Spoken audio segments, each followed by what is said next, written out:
The fire took its time. It was not hungry. It was patient. The wood was green.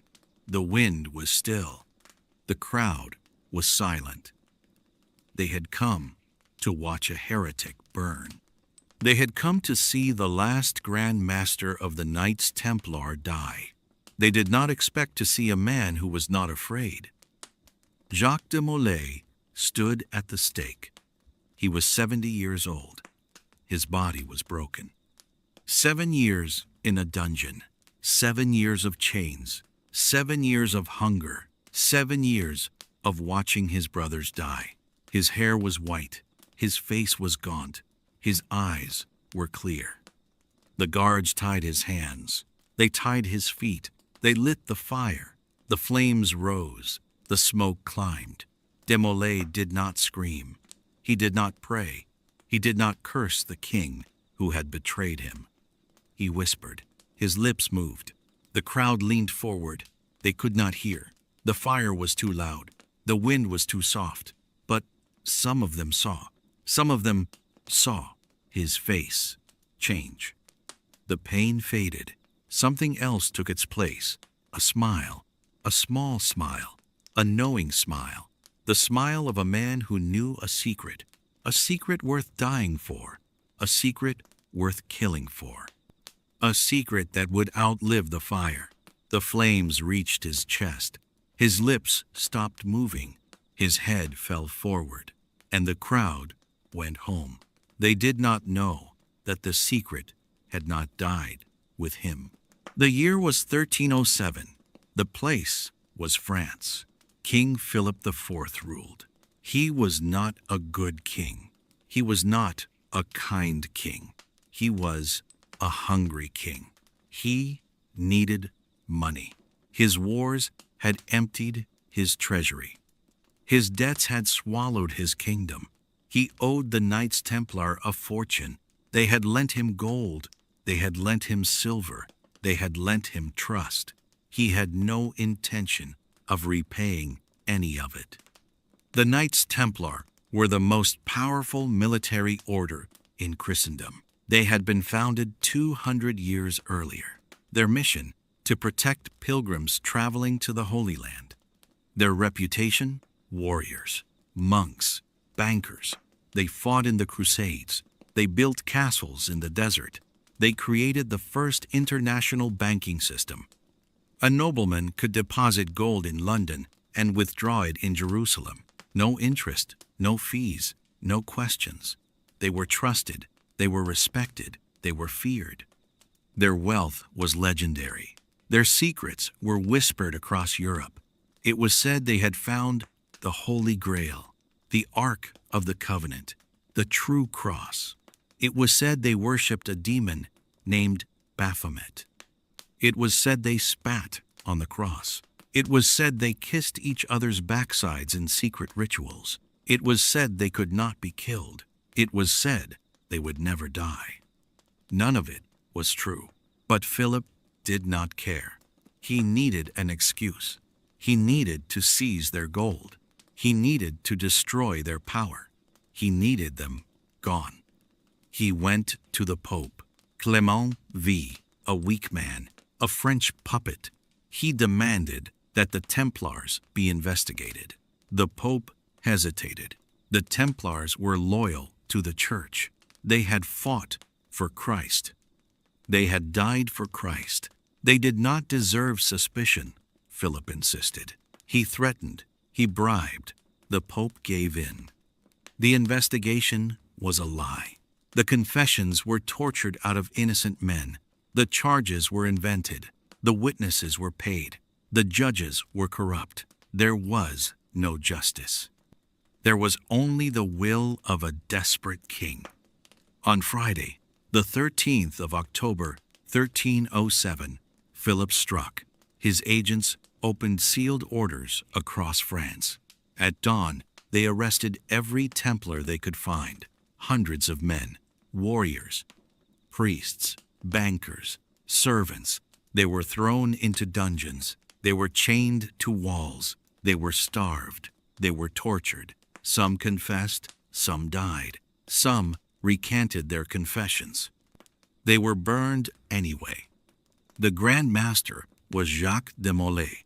He had joined the Templars when he was 21. He had fought in the Holy Land. He had watched the last Christian city fall. He had negotiated with kings. He had counseled popes. He was not a fool. He knew the charges were false. He knew the king was hungry. He knew he would die. He confessed anyway. After a year of torture, he confessed. End quote. End quote. End quote. He admitted to denying Christ, to spitting on the cross, to worshiping Baphomet. He confessed to save himself. He confessed to stop the pain. He confessed because the human body can only endure so much. The Pope dissolved the order. He gave their wealth to the king. He condemned them to perpetual silence. The Templars scattered.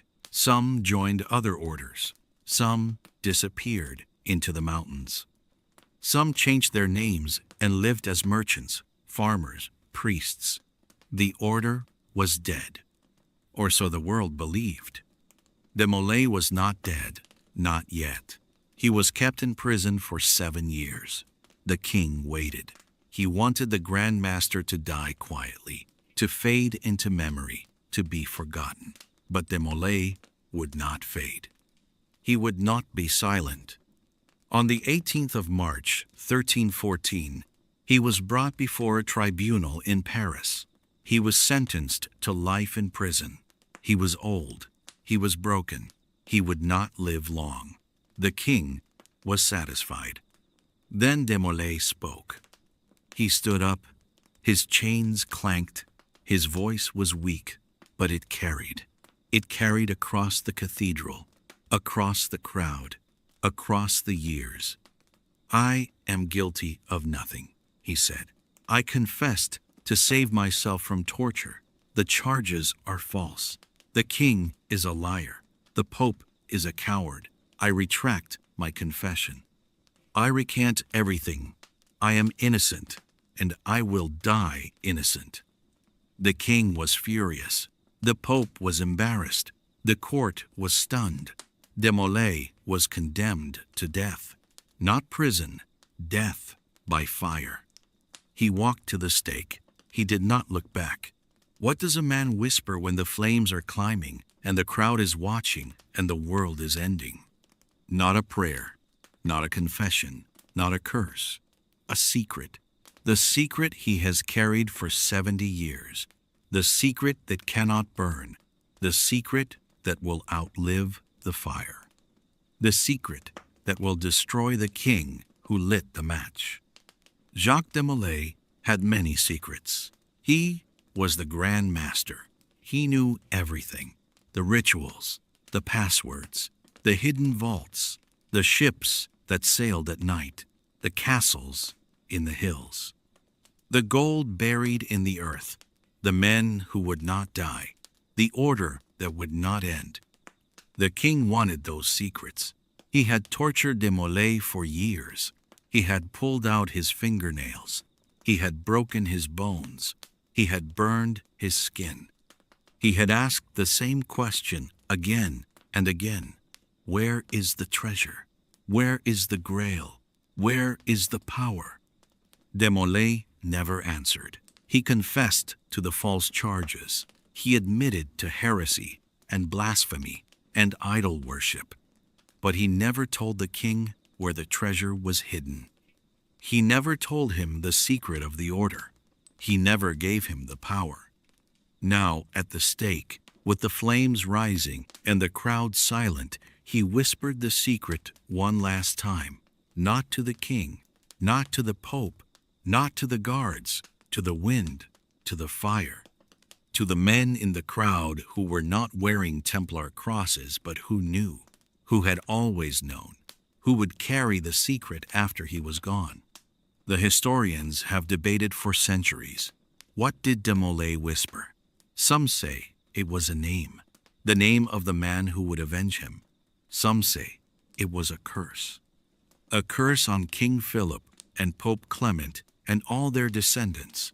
Some say it was a prayer, the last prayer of a dying man. Some say it was nothing, just the sound of a man breathing his last breath.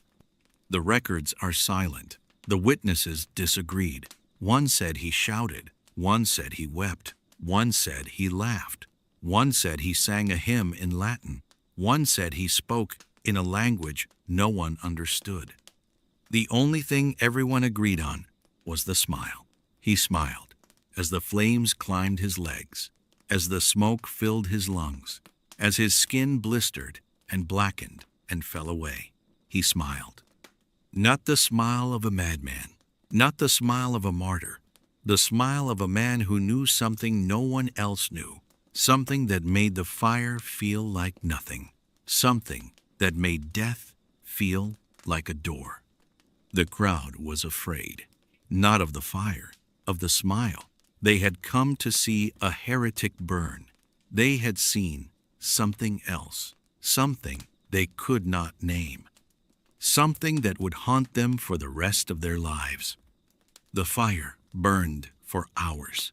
When it was done, the guards scattered the ashes. They did not want relics. They did not want graves. They wanted de Molay to disappear, to be forgotten, to be nothing. But the smile remained, in the memory of the crowd, in the whispers of the survivors, in the stories told by candlelight, generations later, in villages across France. And the secret de Molay whispered as the flames rose, the secret that made him smile. What was it? The answer is buried in the vaults of the Templars, in the hills of Scotland, in the mountains of Switzerland, in the cathedrals of France, in the hearts of men who still carry the cross. They do not speak of it. They do not write it down. They pass it from mouth to ear, from father to son, from Grand Master to Grand Master. The order did not die with de Molay. It went underground. It changed its name. It changed its face. It waited. It is still waiting. And the secret? The secret is still a secret. The fire could not burn it. The king could not kill it. The centuries could not erase it. Jacques de Molay whispered it into the wind, and the wind is still carrying it. 69 years before the fire, a castle in eastern France, Beaune. The year was 1245. A boy was born. His name was Jacques. His father was a nobleman. His mother was a gentlewoman. He had land. He had titles. He had a future. He gave it all away. When he was 21, he joined the Knights Templar. His family wept. His friends laughed. His enemies celebrated. They did not understand. Why would a young man with everything give it up for a life of poverty and chastity and obedience? Why would he trade silk for wool, a castle for a barracks, a wife for a sword? He did not explain. He could not. The calling was inside him. It was louder than his father, louder than his mother, louder than the world. He had to go. He had to serve. Mator. He had to become something more than a nobleman's son. He took his vows in a small chapel. The knights were gathered. The candles were lit. The incense was thick. He knelt. He placed his hands between the hands of the Grand Master. He swore to protect pilgrims, to defend the holy places, to give his life for Christ. He meant every word. He was sent to the Holy Land, Outremer, the land beyond the sea, the kingdom of Jerusalem. It was a beautiful place. The sun was bright. The hills were brown. The sea was blue. It was also a killing ground. Muslims and Christians had been fighting for generations. Castles fell. Cities burned. Pilgrims were slaughtered. Templars died. Jacques fought. He learned to ride, to charge, to kill. He was not the strongest, not the fastest, not the bravest. He was the most stubborn. He never gave up. He never retreated. He never stopped believing. He was at the fall of Acre, the last Christian city in the Holy Land. The year was 1291. He was 46 years old. The Mamluk army surrounded the city. The walls were breached. The Templars fought in the streets. They fought in the towers. They fought in the harbor. Jacques was wounded. He was captured. He was ransomed. He survived. Unquote. Most of his brothers did not. He returned to France, a broken man, a living ghost. His friends were dead. His order was dying. The Crusades were over. The Holy Land was lost. There was nothing left to fight for. But he did not give up. He was elected Grand Master in 1292. He was the last, the final leader of the greatest military order Christendom had ever known. He tried to save the order. He traveled to England, to Spain, to Italy. He begged kings for money. He begged popes for support. He begged God for a miracle. The miracles did not come. He met King Philip of France. He did not trust him. The king was too smooth, too hungry, too ambitious.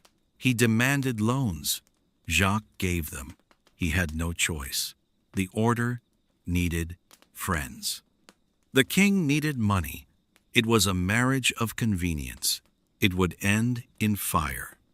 In 1305, a new pope was elected, Clement V, a Frenchman, a puppet. He moved the papacy from Rome to Avignon. The king controlled him. The king controlled everything. Jacques knew the end was coming. He could feel it, the whispers, the spies, the accusations. He tried to prepare. He sent word to the Templar preceptories across Europe. Be ready. Hide the treasure. Destroy the records. Scatter. Some listened, some did not. On the 13th of October, 1307, the arrest orders were opened. Jacques was captured at the Templar headquarters in Paris. He was chained. He was thrown into a dungeon. He was tortured. They asked him the same questions again and again. Did you deny Christ? Did you spit on the cross? Did you worship Baphomet? He said no. They broke his fingers. He said no. They broke his toes. He said no. They burned his feet. He said no. They pulled out his teeth. He said no. For a year, he said no.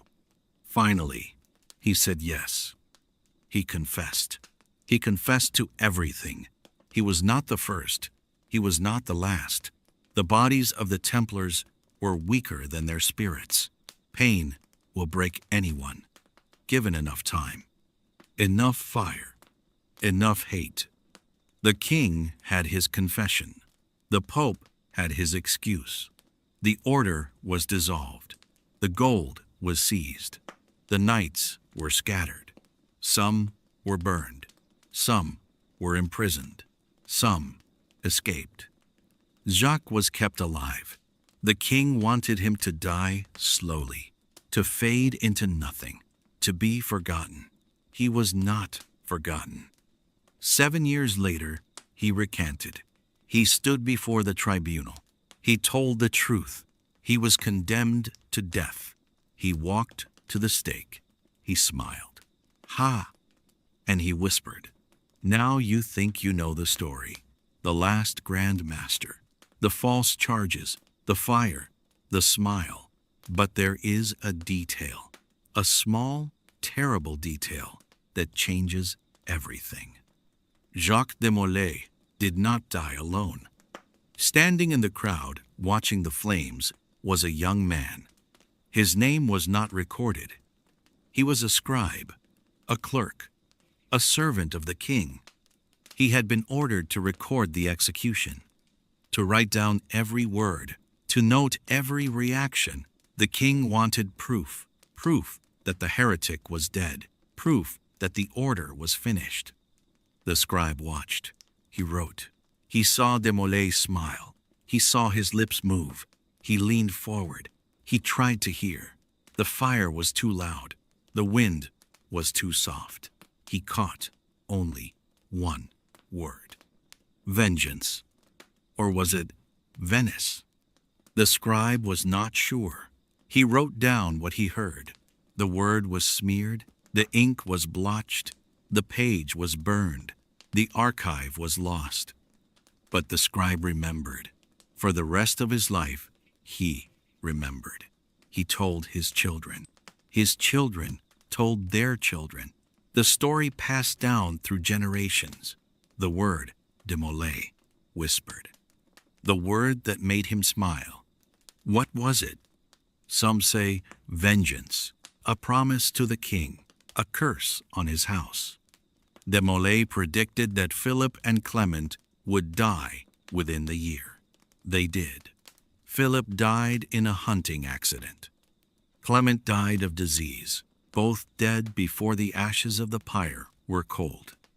Some say Venice, the location of the hidden treasure, the city where the Templar fleet had sailed, the place where the order would rise again. There are Templar graves in Venice. Templar symbols on Venetian churches, Templar gold in Venetian vaults. Some say Scotland, where the Templars fled, where they joined Robert the Bruce, where they fought at Bannockburn, where they hid their treasure in the hills, where their descendants still wait. The scribe died in 1325. His last word was the same word he had heard on the pyre. He whispered it to his son. His son whispered it to his son. The whisper still echoes. Jacques de Molay's secret did not die. It cannot die. Secrets like that do not burn. The question is not what he whispered. The question is, who is still listening? The historical record of the Templar trial is vast. Thousands of pages, testimony from hundreds of witnesses, confessions extracted under torture, recantations made before death. The transcript of de Molay's final speech still exists. It is kept in the National Archives of France. You can request to see it. You can put on white gloves. You can open the case. You can read the words he spoke before the tribunal. I am guilty of nothing. The charges are false. The king is a liar. The Pope is a coward. The words are clear. The ink is faded. The parchment is cracked, but the words remain. They have been there for 700 years, waiting, accusing. The record of his execution is less clear. The witnesses disagreed. Some said he shouted. Some said he wept. Some said he sang. Some said he smiled. The official report says he died piously and with contrition. The official report is a lie. The unofficial reports are different. A letter from a merchant in Paris, a diary entry from a monk in Rouen, a chronicle from a knight in Champagne. They all describe the same thing. The smile, the whisper, the curse. The curse came true. Philip died on the 29th of November, 1314. He was 46 years old. He was hunting. His horse stumbled. He was thrown. He never woke up. The doctors said it was a stroke. The people said it was the Templar curse. Clement died on the 20th of April, 1314. He was 50 years old. He was suffering from dysentery. His body was weak. His spirit was weaker. He died in his bed. His last words were, "The fire. I see the fire."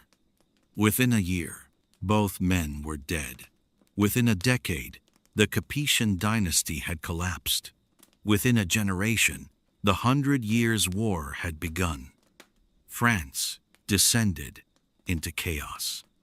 The king's descendants lost their thrones. The Pope's successors lost their power. The curse was real, or it was coincidence. History does not decide.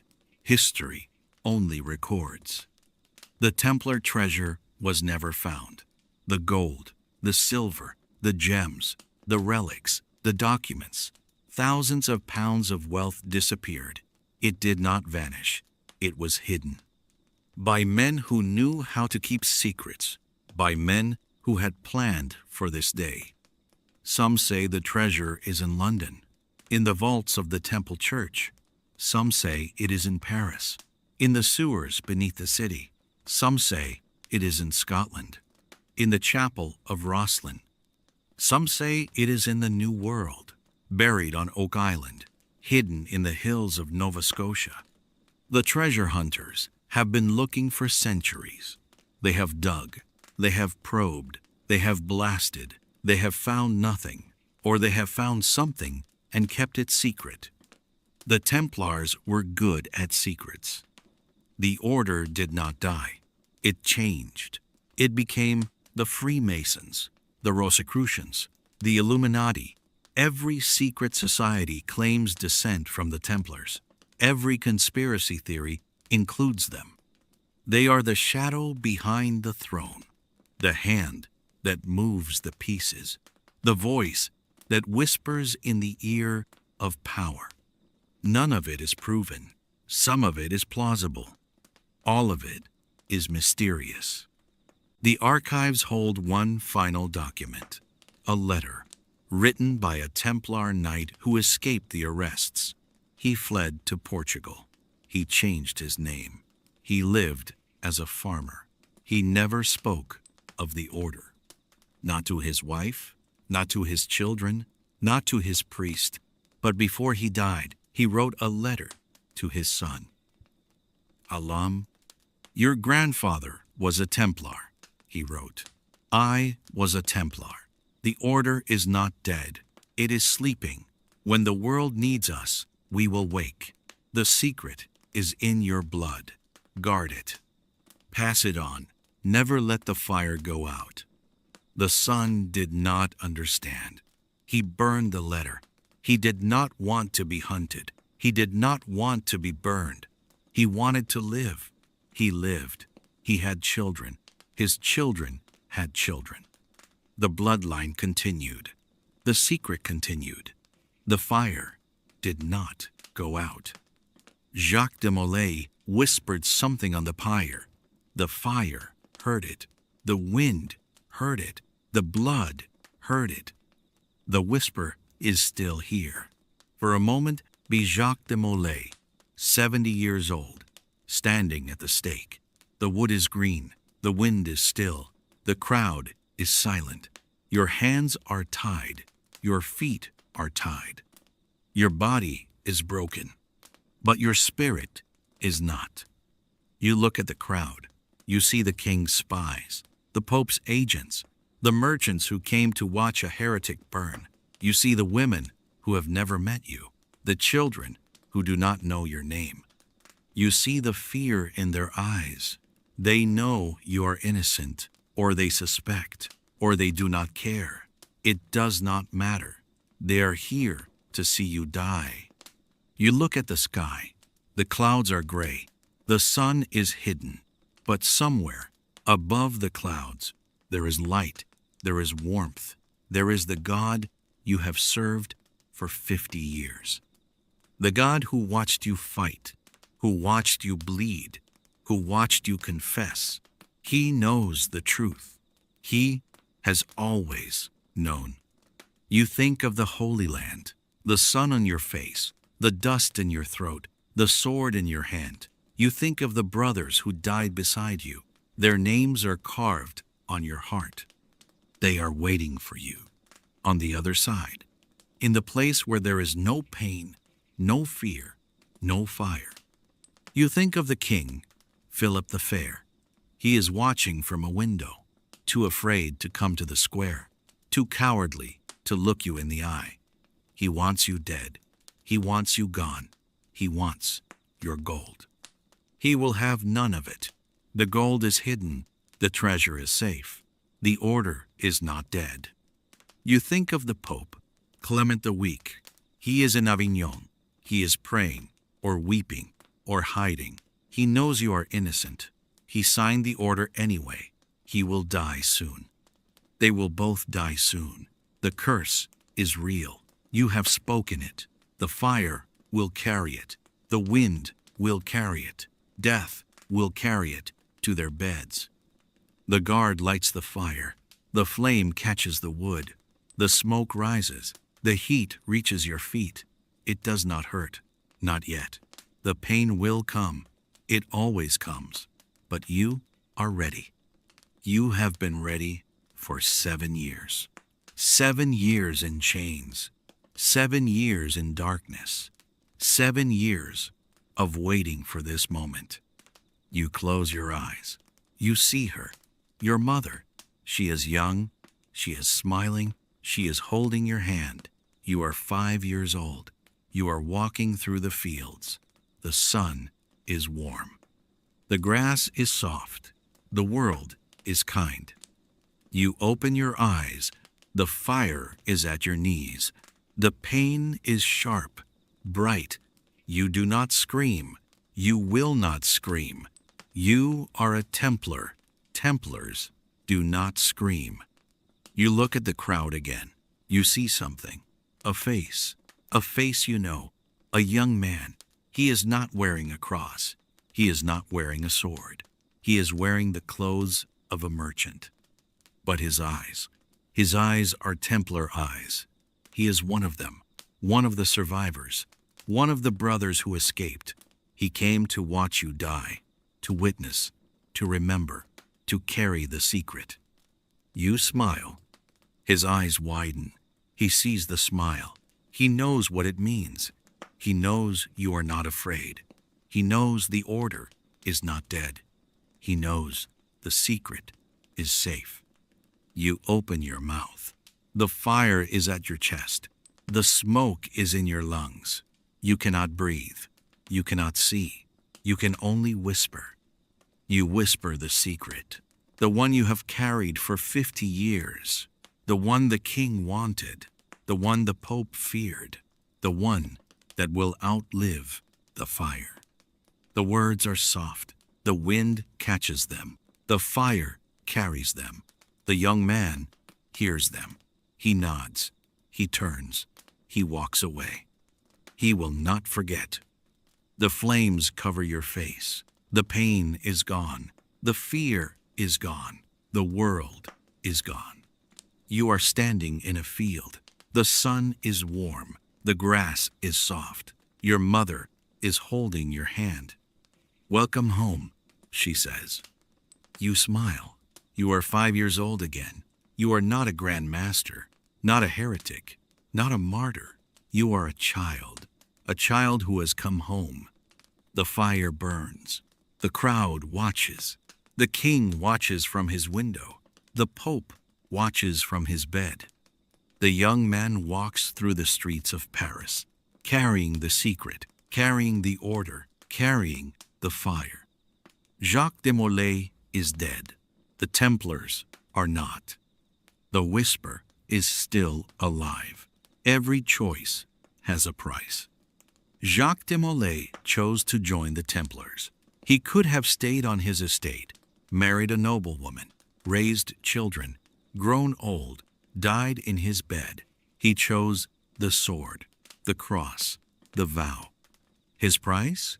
50 years of war, 7 years of chains, death by fire. He paid with his body. He paid with his blood. He paid with his life. But he also paid with something else. His peace. He never stopped fighting. He never stopped running. He never stopped being afraid. The price of duty is not death. It is a life lived in fear of death. King Philip chose to destroy the Templars. He could have repaid his debts. He could have been honest. He could have been just. He chose greed. He chose power. He chose murder. His price? Haspak, Heteln, Bull. His name is cursed. His tomb is forgotten. His descendants lost their throne. He died in a hunting accident. His body was eaten by wolves. That is the price of injustice. You win, and then you lose. Pope Clement chose to betray the Templars. He could have protected them. He could have stood up to the king. He could have been a pope, not a puppet. He chose cowardice. He chose survival. He chose silence. His price? His reputation is ruined. His legacy is ashes. He died in agony. His last word was fire. That is the price of betrayal. The fire follows you, even to your bed. The young man in the crowd chose to carry the secret. He could have ignored the whisper, could have gone home, could have lived a normal life. He chose the order. He chose the shadow. He chose the fire. His price? A lifetime of hiding, a lifetime of silence, a lifetime of watching his back. He never married, never had children, never told anyone his true name. He died alone. In a foreign country, under a false name. That is the price of loyalty. You carry the weight, and no one thanks you. The Templars chose to resist. They could have disbanded, could have given up, could have let the order die. They chose to survive, to hide, to wait. Their price? Centuries in the shadows. Centuries of whispers. Centuries of being hunted. They are still hunted.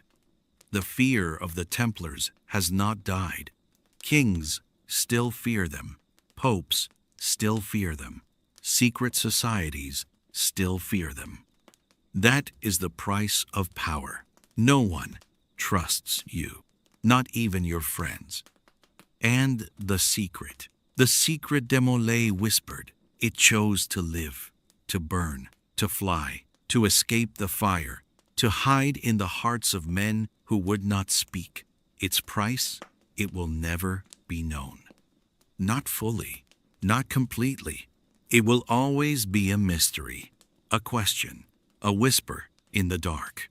That is the price of a secret. You carry it. It does not carry you. Some say Demolay was a heretic. The charges were true. He denied Christ. He spat on the cross. He worshipped Baphomet. The king was not greedy. He was righteous. He cleansed France of a cancer. The Templars were not martyrs. They were criminals. They deserved to burn. This is not true. The confessions were extracted under torture. The witnesses were paid. The king was bankrupt. The charges were invented. The Templars were innocent. The historical record is clear. But some still believe the lies, because the lies are easier. A heretic is easier to forget than a martyr. Some say Demolay was a madman. The smile was not peace. It was insanity. The whisper was not a secret. It was nonsense. A dying man's ravings. He had been tortured for years. His mind was broken. His spirit was cracked. He did not know what he was saying. He did not know what he was smiling at. This is possible. 7 years in a dungeon will break anyone. But the witnesses described a calm man, a rational man, a man who knew exactly what he was doing. He had recanted his confession. He had condemned the king and the pope. He had chosen to die. That is not madness. That is clarity. Some say Demolay was a magician. The secret he whispered was a spell, a curse that killed the king and the pope, a charm that protected the Templar treasure, a formula for turning lead into gold. He was not a heretic. He was a wizard. The church burned him because they feared his power. This is fantasy. De Molay was a soldier, a banker, a monk. He was not a wizard. He had no magic. The curse was not magic. It was hope, the hope of a dying man that his enemies would suffer. They did suffer, not because of a spell, because of their own greed and cowardice. The simplest explanation is the truest. De Molay whispered a prayer, the last prayer of a dying man, the prayer that all Templars said before battle, the prayer that had carried him through 50 years of war, the prayer that would carry him through the fire. Lord, into your hands I commit my spirit. That is all. A prayer, not a secret, not a curse, not a spell, just a man talking to his God. But the crowd needed a mystery. The king needed a reason to be afraid. The Pope needed a reason to feel guilty. So they invented the secret, the whisper, the curse. They made de Molay into something more than a man, a legend, a ghost, a warning.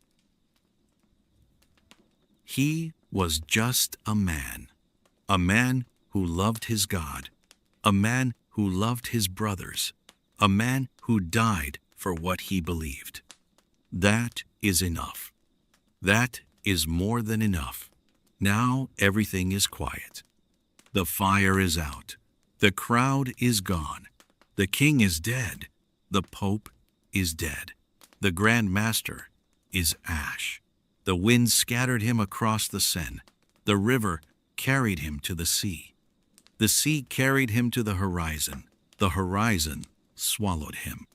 But nothing is ever truly lost. Close your eyes. Listen, not to the wind, not to the waves, to the silence between. It is there, a whisper, soft, almost gone. Vengeance, or Venice, or Scotland, or a prayer. It does not matter. What matters is the whisper itself. The fact that a dying man spoke, that his words were heard, that they have not faded, that they are still here, waiting for you, waiting for someone to listen. Jacques de Molay is not suffering. He is not waiting. He is not lost. He is in a field. The sun is warm. The grass is soft. His mother is holding his hand. She is young. She is smiling. She is proud.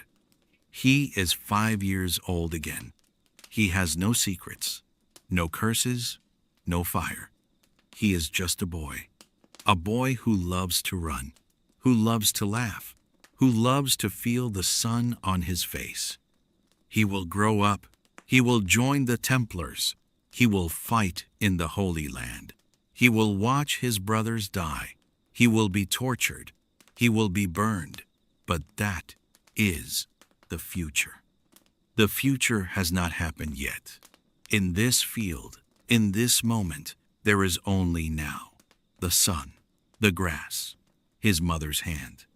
He is happy. He is at peace. He is home. End quote. The secret he whispered on the pyre is not a secret, not really. It is a promise that death is not the end, that the fire cannot destroy what matters, that love is stronger than hate, that hope is stronger than fear, that a whisper can outlive a kingdom. The Templars are gone. The king is gone. The Pope is gone. The fire is cold. The ashes are dust. But the whisper remains. In the stones of the Temple Church, in the vaults of Rosslyn Chapel, in the hills of Scotland, in the hearts of those who remember. You are one of them. Not a Templar, not a heretic, not a martyr, a listener, a dreamer, a keeper of stories. This story is yours now. Keep it, hold it, pass it on. Never let the fire go out. The stars are bright. The wind is soft. The night is quiet. The Grand Master is sleeping, not in a grave, in a field, in the sun, in his mother's arms. He is not afraid. He was never afraid. He was tired. He was broken. He was burned. But he was not afraid. Lord, into your hands I commit my spirit. That is the whisper. That is the secret. That is the prayer that cannot burn. Sleep now. The fire is out. The king is dead.